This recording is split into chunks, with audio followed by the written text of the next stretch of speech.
છે। સમાચારમાં વાત કરીએ તો અલગ અલગ ગુનાઓમાં સંડોવાયેલ તથા નાસ્તા ફરતા 2 આરોપીઓની ધરપકડ કરતી વડોદરા શહેર ક્રાઇમ બ્રાન્ચ।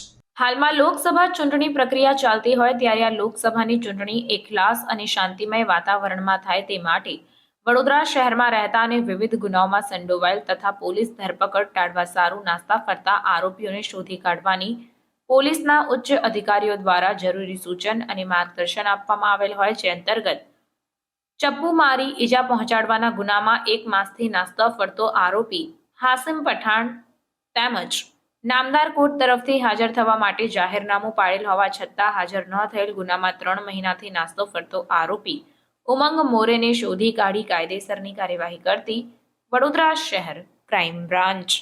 રિપોર્ટર કંચન પરમાર। સમાચારોની ઝડપી અપડેટ માટે હમણાં જ જન અર્પણ ન્યૂઝ ચેનલને લાઇક, શેર અને સબસ્ક્રાઇબ કરો।